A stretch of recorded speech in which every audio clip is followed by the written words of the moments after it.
Warning: some contents may be disturbing. Viewer discretion is advised.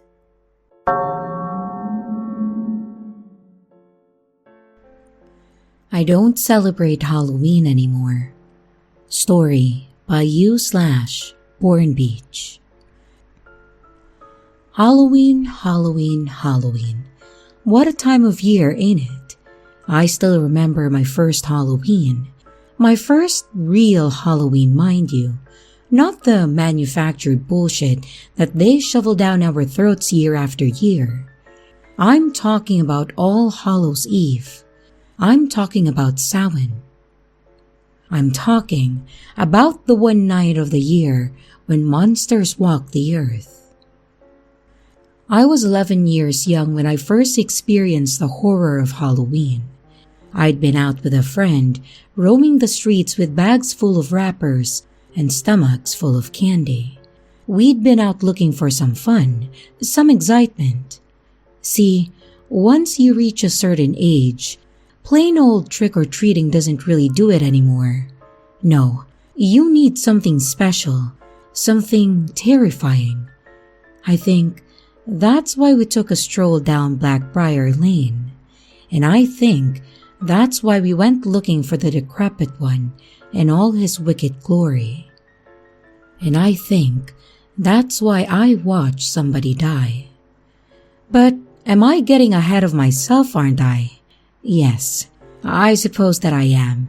So let's rewind, backtrack, allow me to set the scene. It's October 31st and the night air is crisp.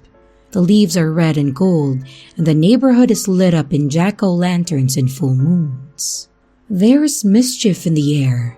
There's murder. Earlier that week, a kid dies. They find his body floating down the river like he's out for a swim. Except, he's fully dressed and missing his head. You ever try to identify a body without a head? Without teeth? Well, apparently it's easy. See, little Greggy Hall had a nice mom, the sort that most of us can only dream of having, and the lovely lady went ahead and stitched his name right onto the side of his jacket. And just like that, we knew who was dead. Open and shut, case closed. But what was he doing dead, without his head, floating down the river, when he should have been in bed? Was it a prank gone wrong? Maybe the poor kid slipped walking across the trestle. Or maybe, just maybe, somebody sick and twisted was out for blood, and the innocent little Greggy was too good a target to pass up. Who could say? Truth is, nobody had a clue.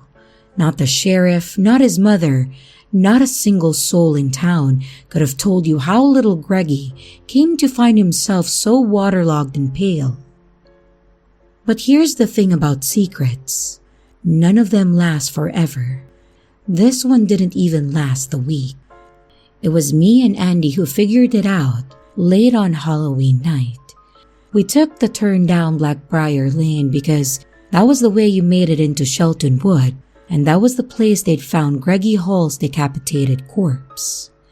And before I go any further, I want you to know that I don't mean Greggy any disrespect. He was a good kid, a kind kid. But that night though, in the heart of October, he had become so much more than that. He'd become a legend, a ghost story come to life. That night, Greggy Hall became the reason that I don't celebrate Halloween.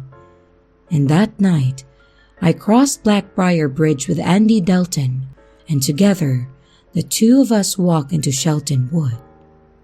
The trees there are like nowhere else.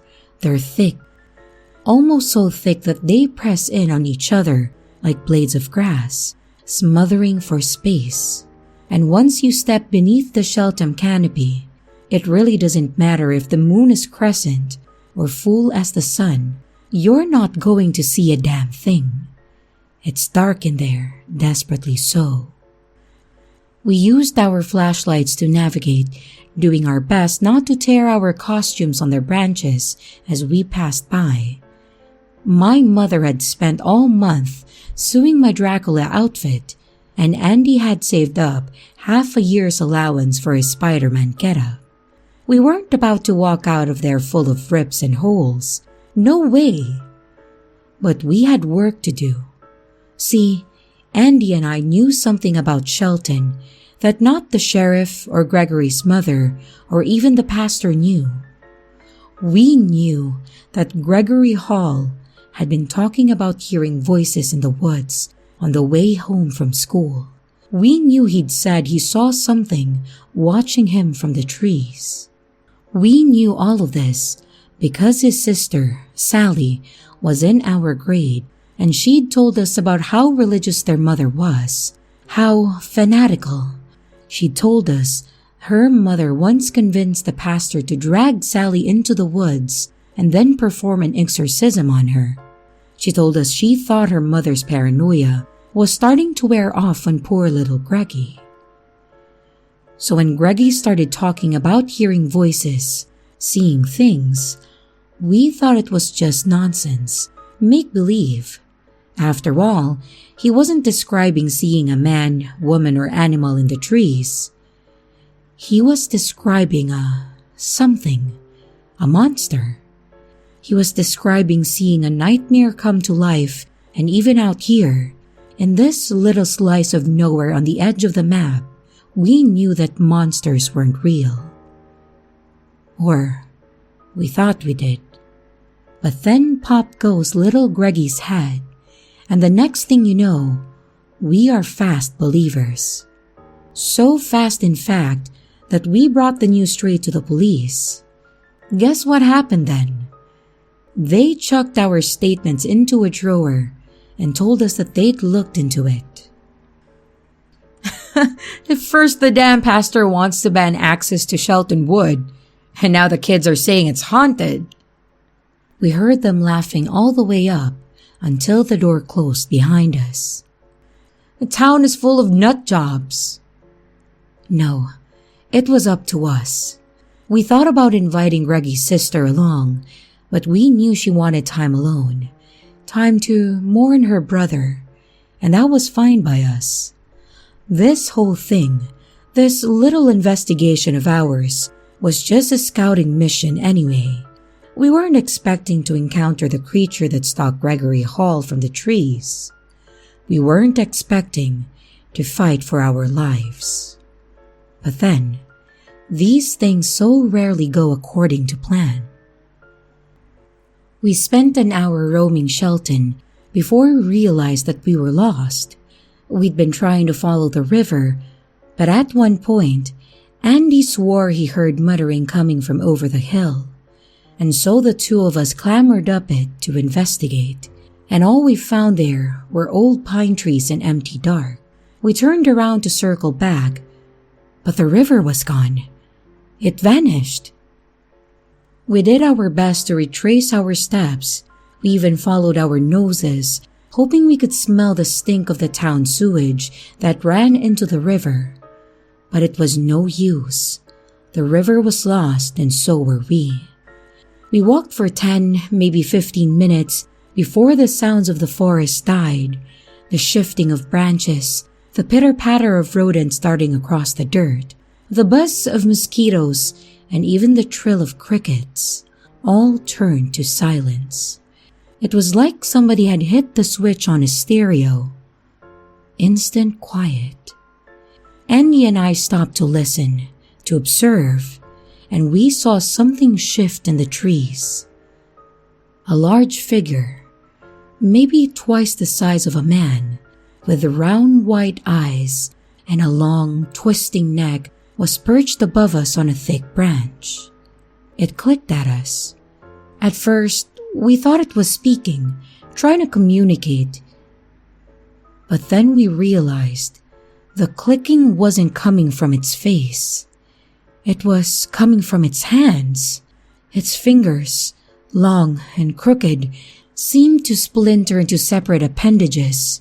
On either one of its hands were fans of hundreds of fingers, each gripping the tree branch, while their nails picked away at the bark beneath. That picking was making the clicking sounds its fingers were. Andy tried to speak to it. He tried to ask what it was doing here, to ask whether or not it was the thing that had killed poor little Greggy Hall.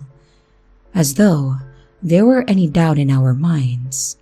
But at that moment, the monster's fingers gripped the branch with such force that the entire thing snapped in two.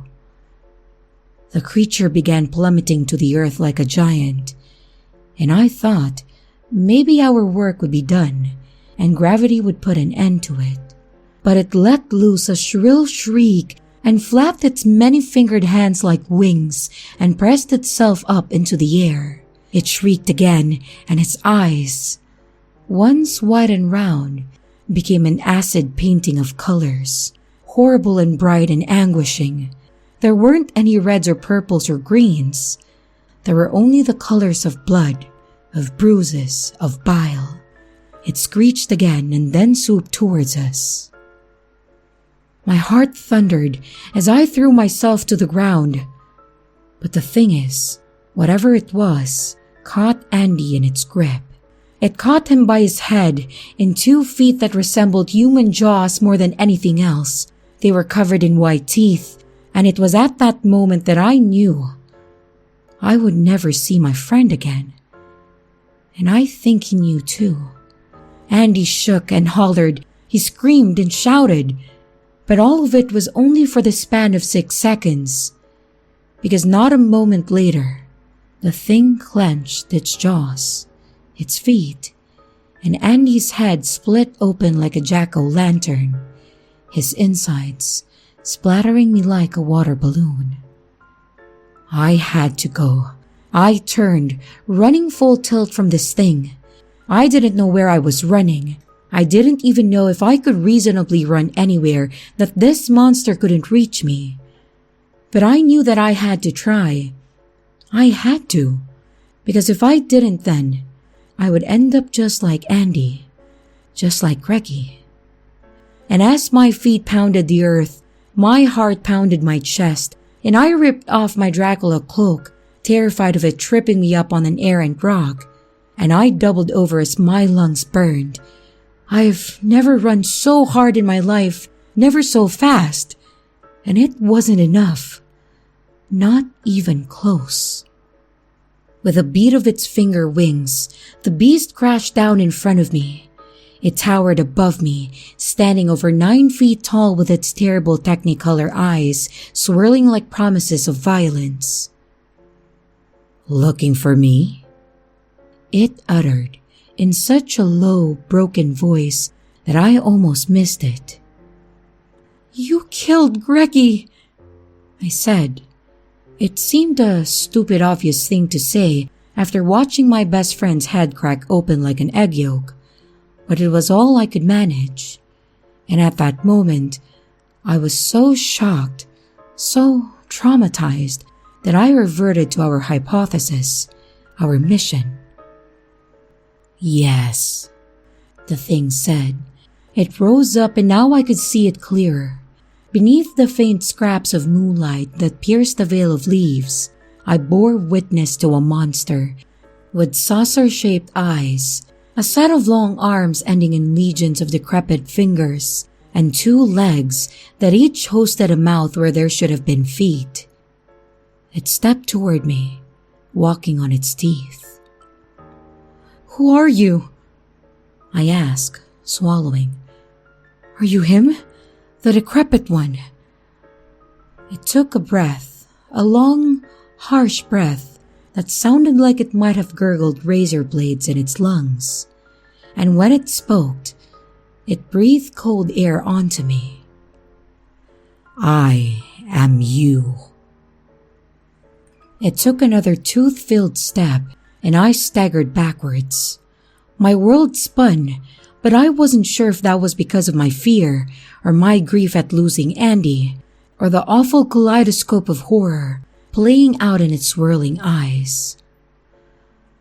"What does that mean?" It didn't respond.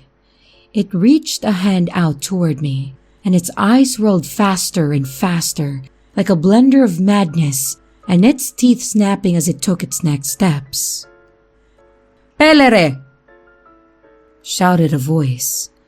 The monster recoiled, its long neck twisted like a snake as its eyes blinked and faded like a television reception, dying in the storm. It curled into a ball, wrapping itself with its hundreds of fingers before disappearing into a gust of dead leaves. I took a breath.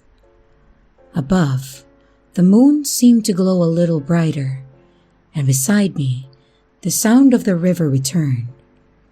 Crickets filled the night, and the wind whistled in my ears. It was as though the world had come back into focus and that I'd been pulled out of a dream, all because of... "Hello?"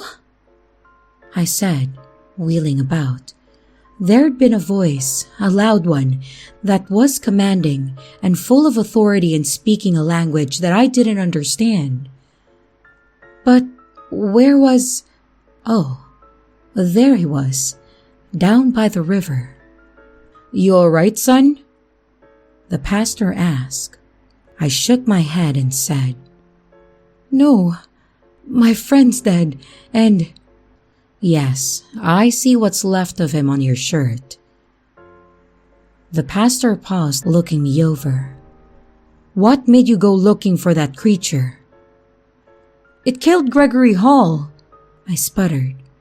"We wanted proof." "No such thing. Not when it comes to the decrepit one. It's closer to a thought than a being of flesh and blood. You can't take pictures of it, can't record audio. Believe me, I've tried. It feeds off of fear. It feeds off of people like your friend, like you, who go looking for nightmares in all the right places. If it gets stronger enough, we lose." He must have registered the confusion on my face. "By which I mean that we die. This town, you and me, your mother and father and sisters and brothers, all of us will fall into its deadly reverie, and poof, off goes our heads." "How do we stop it?" "We don't. Or at least you don't. I do. I brought it here after all, so it only makes sense that I should be the one to risk getting rid of it." "You brought it here?" "Yes. When I performed the exorcism on Sally Hall, it had been living in her, see? Hiding. Her mother noticed it, bless her heart, and she requested that I remove the being from her daughter. But it was powerful. Too powerful for me to destroy, and so instead, I had to compromise, think quickly. I swallowed, the pieces beginning to line up in my head. You had to chain it here, didn't you? To this forest?" The pastor nodded and said, "It was all that I could do." He sighed, put an arm around my shoulders and told me that he would walk me home. He explained that after what happened to Gregory, he had been petitioning the mayor to block access to Shelton Wood out of respect, to have it marked as a burial ground, a memorial. He told me that there had been some pushback at that time. Folks didn't want to sacrifice a slice of forest for a single dead kid.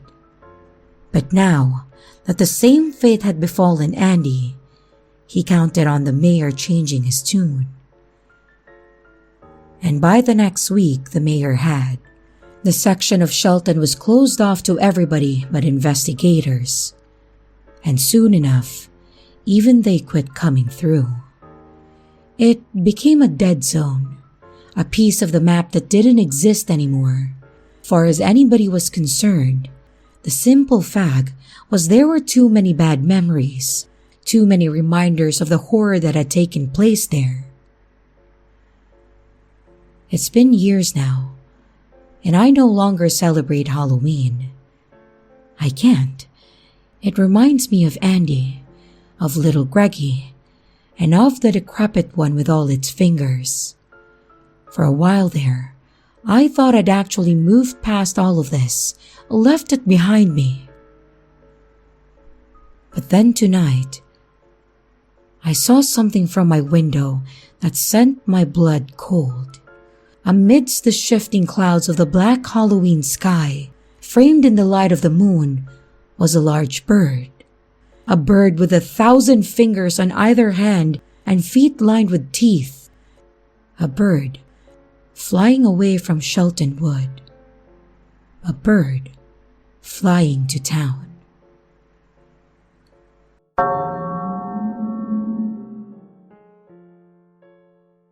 I ordered a Halloween mask on Etsy, but it's frighteningly realistic by u/Zylenus. I was sitting at my desk, staring at my computer and surfing the internet. I know Halloween is basically 2 months away, but still, it's better to have everything beforehand. I'm big on eBay and Etsy. You know, supporting small businesses. So after spending like 20 minutes on eBay and finding nothing I liked, I was onto Etsy. The first thing I typed into the search bar was scary masks, and then waited for results. I scrolled down a bit, then came across a profile with a picture I recognized from an artist I liked. I clicked on the picture and waited as my screen switched itself to their profile. Assuming by the name Brandon Gonner, they were probably a guy. I looked at his About Me, and it said he made masks and props. I clicked away and looked over his profile more. He followed no one, and he also had no followers. His favorited shops were public, and the only thing he had favorited was a knife shop. He also had 2 collections of his own products. One was labeled masks, and the other props. I clicked on masks and scrolled through.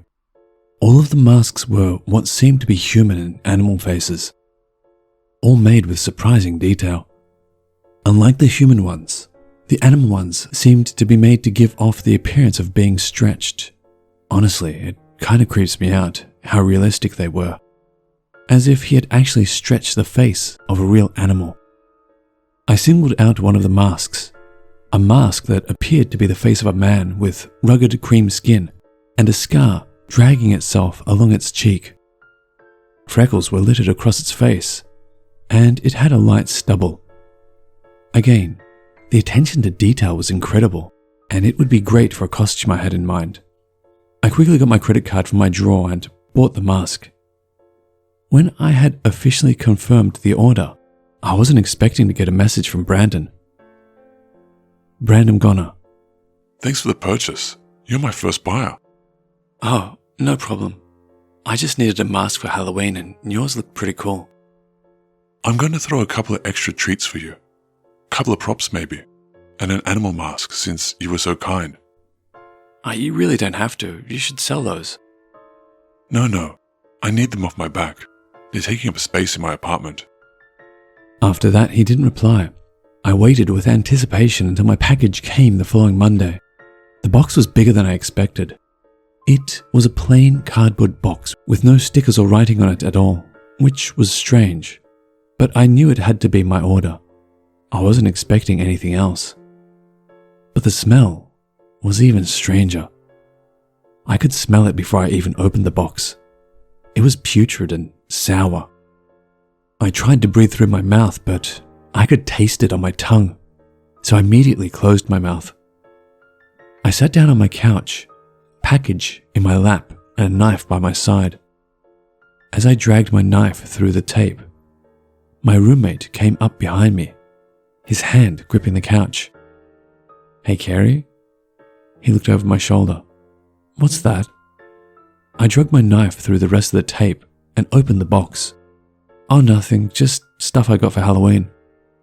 The mask I had originally ordered was on top of everything else. Nothing was wrapped, just lazily thrown on top of each other. I spotted a cat mask underneath my human one, making itself quite noticeable with its orange fur. I picked up the human mask and examined it.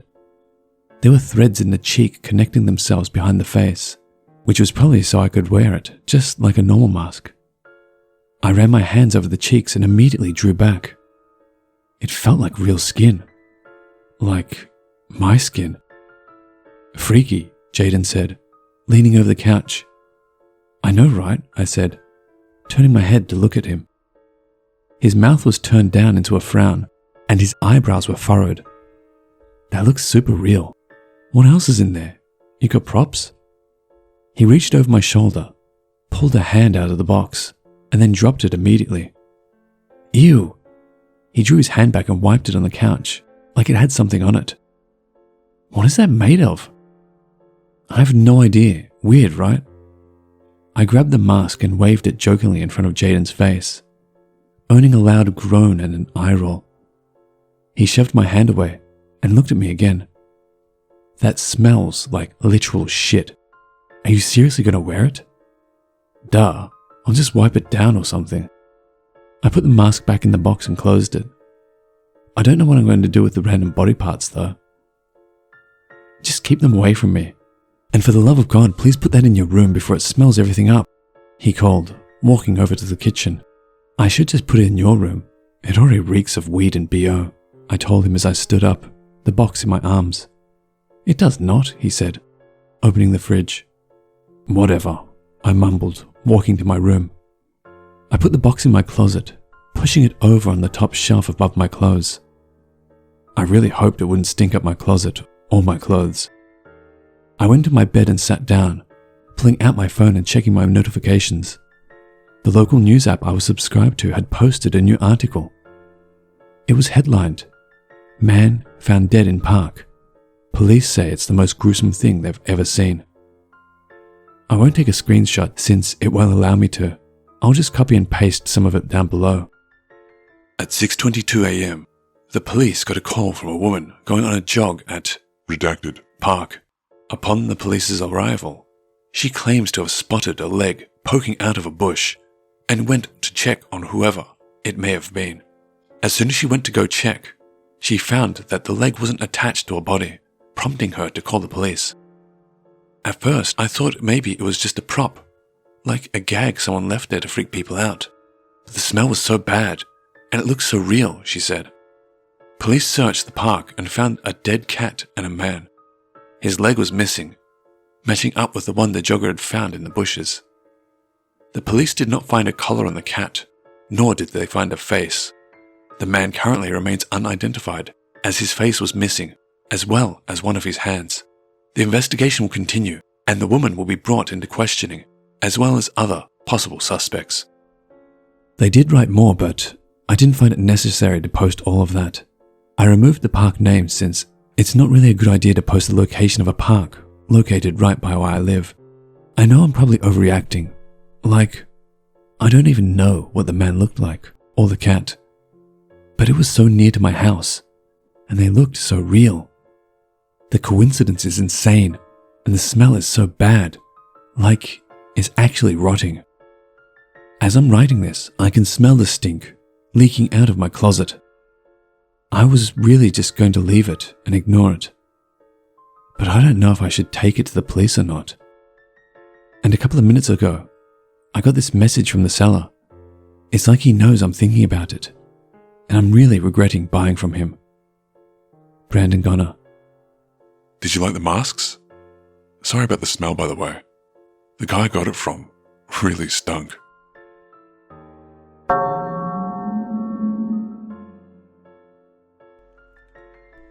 Our Halloween Scarecrow came back in June. Story by you/Dr. Horrible. My family and I have always been horror junkies. It may be weird to say, but I'm glad my parents and brother watched almost nothing but horror movies when I was little. And I meant that literally.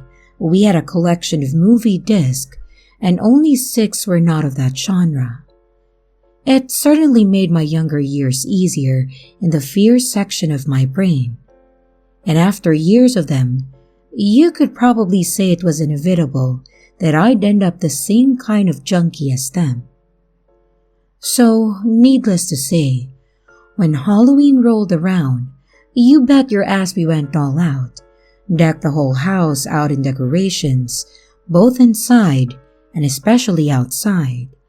We had exactly 7 skeleton props, about 15 old creepy dolls intentionally broken, ripped, and smeared in dirt to reinforce their creepiness, along with 2 separate life-size clown mannequins, not including the large Pennywise statue, and we would display them all to play out various acts, my favorite of which being the skeletons climbing on top of the roof. And above all of these, however, was our scarecrow Jack. It was something my family had always done. Can't even really remember why we started it, but building him has since become a tradition. Think of it like a snowman you'd build during winter, but just with a Halloween vibe. The body would match that of a standard scarecrow, a hay stuffed costume, and usually would give him a Jack Skellington suit. And that's because we always made his head a jack-o'-lantern. One with a painted-on face, neon red paint to give the effect it was. And we never carved the face due to the fact that I protested the idea of cutting into Jack's head heavily. An ultimately pointless attempt, as he would end up scalped and gutted for a pie. Say, for the year of my 16th birthday. That's because Jack went missing overnight. We just chalked it up to some teens that grabbed him, like a lot of people will take down street and road signs. And while we were definitely a bit upset about losing the costume, we ultimately shrugged it off as no big deal. After all, the costume wasn't some overly detailed suit. It was something you'd get from Party City, and the only other thing lost were a pile of hay and a pumpkin. Fall and spring came and went, and I was soon approaching the end of the school year. And while I wasn't a terrible student, there was something about that time that brought out the delinquent side of me. I'd start putting little to no effort into work and would leave class to get a 20-minute drink from the water fountain. And I even played hooky a couple days. It was one of these days when I ran into Jack once more. I had been spending the day on the couch channel surfing, playing videos, anything but the stuff that I should have been doing. When suddenly the fuse box must have blown out, or as I lost all power. Now again, I was technically in school at that moment, so I couldn't exactly call my parents and tell them the power was out at our home that nobody is at. So it was up to me to go around back the house and fix it up myself. I should have just sat in the dark for a few hours. The moment I stepped outside, I knew something was wrong. We were in the middle of a heat wave, yet all I feel was a cool breeze, and the sky was a dull gray veil of clouds, despite the fact that I could see through the windows all day. It had been sunny with not a cloud to be seen in the crystal blue shine. I felt a cold shiver run down my spine that I brushed off as just a sudden breeze catching me off guard. But deep down, I knew it was much more than the wind putting me on edge. And my fears being confirmed as I round the corner of the house to see Jack standing on his hay-stuffed legs. His tacky suit had been shredded to hell, revealing various insects taking residence in and feeding off his body. His head had been half caved in due to rot, and most of his paint had faded away as his just barely visible red mouth, which began opening. The area in which it had been painted on, now slowly tearing open. Brown, rotted pumpkin guts and seeds began spewing out of the fresh opening as what sounded like gargled screeches began filling the air as the creature began taking long, unnatural strides towards me, his feet never lifting once, more so dragging his legs than walking. Loud snaps could be heard as his arms unnaturally contorted until they were reaching out to grab me. I tried to run or yell, something, but I was completely paralyzed in fear and confusion. My brain simply couldn't process what was happening enough to comprehend if it was really happening, until he was face to face with me.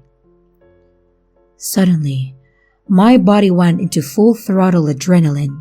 I threw my fist through his rotting head, only for the pumpkin flesh to tighten, closing around my hand and ensuring it as he reached up, grabbing my throat, hundreds of thin pieces of straw pressing against it like needles.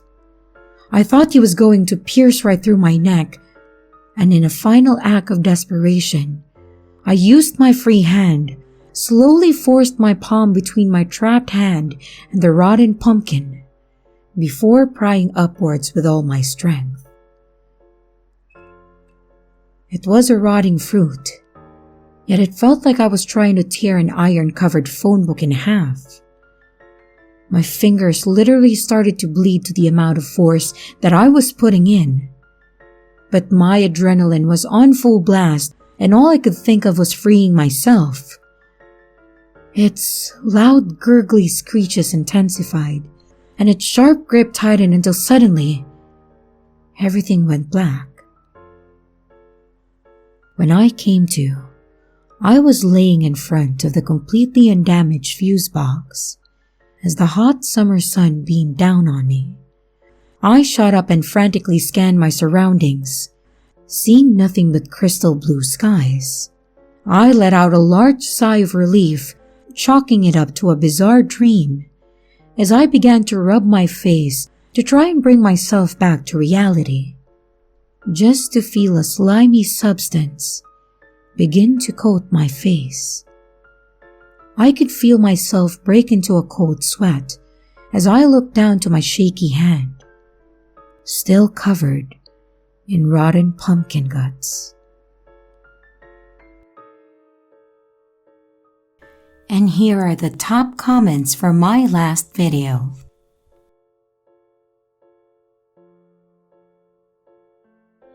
And here's the riddle for this video. The more you take, the more you leave behind. What are they? Hello everyone, it's your creepy sister here. Thank you so much for watching the video.